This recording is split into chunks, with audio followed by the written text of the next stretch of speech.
Yeah, so when I clear high school, Bring some swag to those three boys. I Me, Giuliani, and cool Riga guys. or Rekat. You brought some swag. Thank you.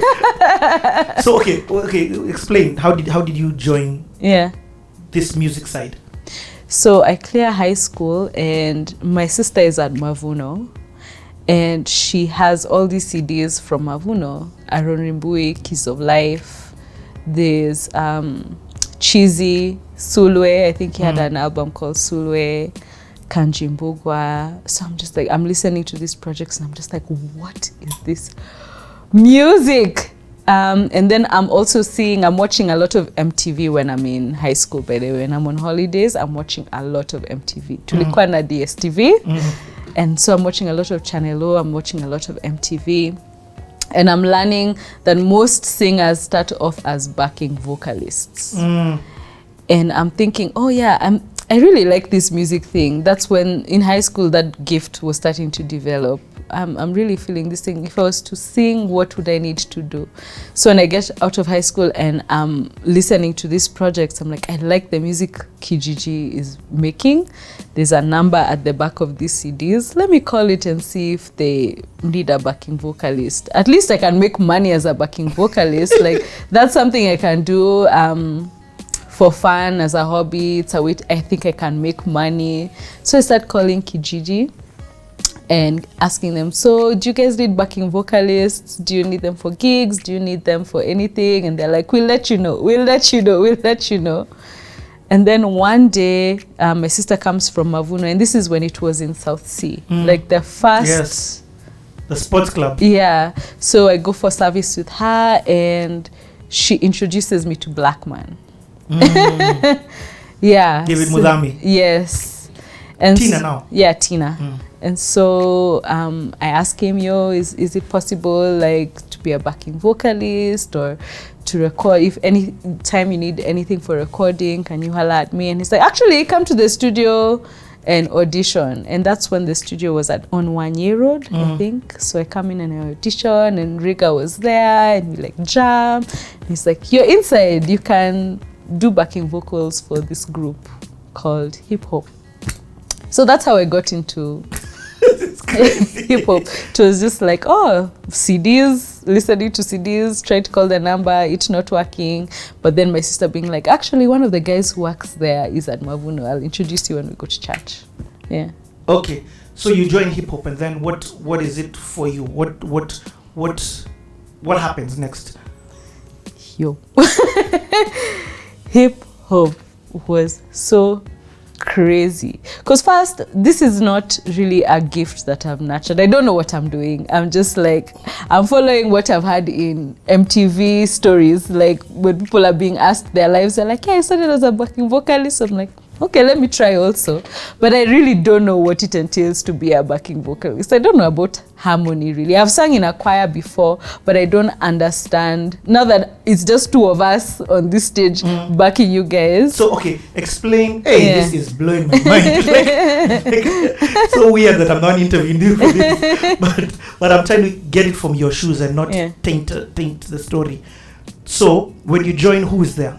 And I'm also thinking of somebody who's watching this and has no idea what hip hop was, or you get, So I'm going to also put myself in their shoes. Okay. I don't want us to have an internal conversation and block them out. All right, I get that. Okay. So hip hop was a hip hop gospel group, right? Comprising of Esther, Richard Njau, Riga, Giuliani, Michelle. There's a rapper called Michelle Kwambo, And then there was Shiro, a singer, who was, now we joined together as backing vocalists, I think. And then there was me, but we were backing you guys. But it was 4 main gospel rappers. And then, if I remember correctly, the producer was David Mudama, but all the recordings would happen at Kijiji Records. Okay. Yeah. So, and of course, I think when you joined, Bupe was not there, and D. Right. And the DJs. Yeah, Bupe came in after you. Okay, so when you come in, you've come in to be the backing vocalist for this group. So now, what does that do for you musically? Musically, getting to perform with a band, right? Because I think the really big events like Riga's album launch, I think you had an album launch as well. You had these CDs, hip hop compilations, album, right? And so you used to have gigs for that.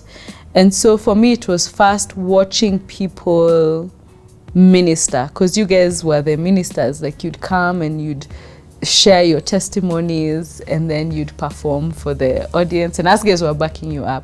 But it was more of watching what it looks like to be an artist, to engage with an audience without having to have the pressure of doing it myself. I get, hey, this is blowing my mind.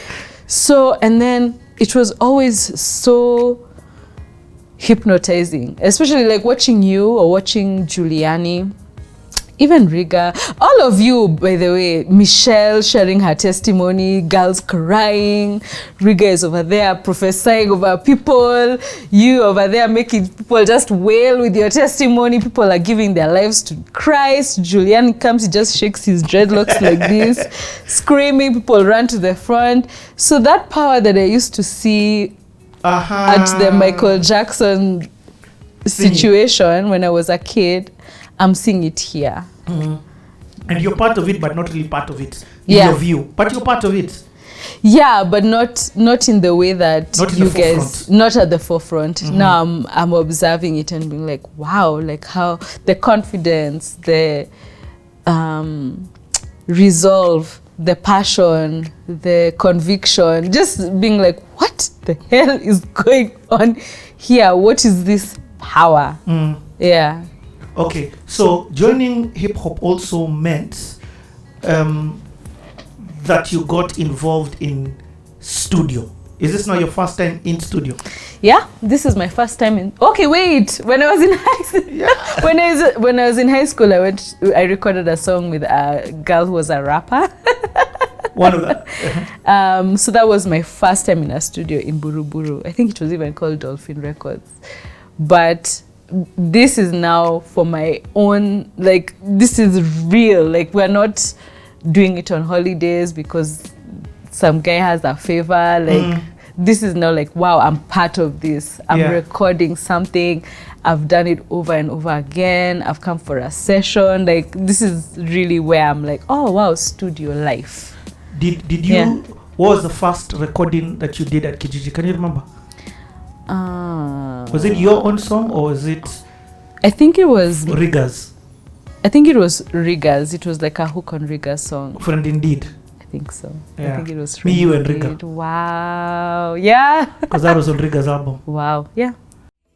I need a friend I can call when the road gets rough. I'm the friend you can call when things get tough. I need a brother who will care. Yes, I'll always be there. When I fall to my knees, I'll be right there with you. When I'm struggling with sin, yes, I'll be there too. We all fall down, but God will get through. I'm so used to going left, not used to living it right. So used to by yourself, but now you're living with Christ. Liberty at last, you were freed by the Son.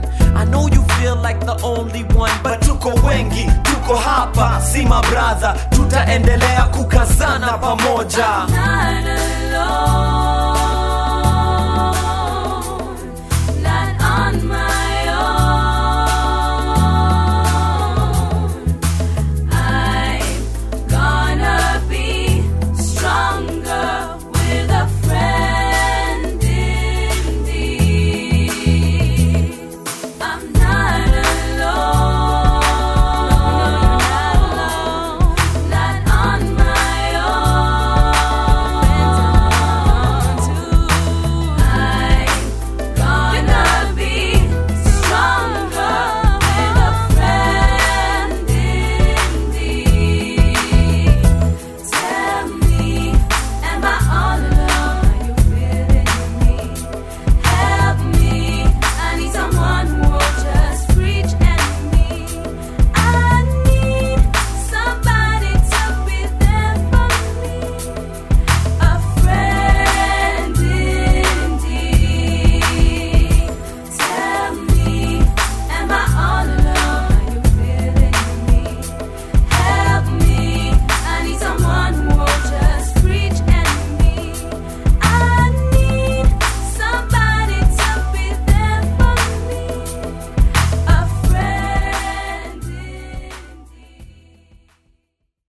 So that's you in studio, like recording for the first time. But after that, what I knew from the hip hop compilations would try now. Blackman had this thing where he'd make people first enter the system and learn the thing. So you have a waiting period, and then now you record. So after that, you also recorded your own songs. Yeah, I did. I recorded a song called 50-50 that I have not had for years. I don't know where it is. I hope it's I find probably it. dead. Don't worry, I'll find it. I've got an archive hidden somewhere. Yeah, but it was about not being like a lukewarm Christian. Like, I don't want to be 50-50. I want to be all the way. Yeah. Yeah. Okay, so your mix. So what I'm hearing from you is that you're going to school at the same time you're a background vocalist for this hip hop thing that's happening. So what happens then after that, or what happens in that? In that, we start to tour. We start to tour the country. We start going to different campuses and like actually actively going out to minister, like in high schools, and it's just like, this is where the switch was for me, because initially my Christianity was not relationship. It was transactional, and it was fear-based, right? So now I'm meeting all these people who they have something that they want to share, but I hadn't had that experience. For me, I hadn't had the thing where you're like, no, this Christianity thing is so powerful and it's changed my life so much, and this is my powerful testimony, and I have to go out and tell people about Christ. I had never really understood why we did that.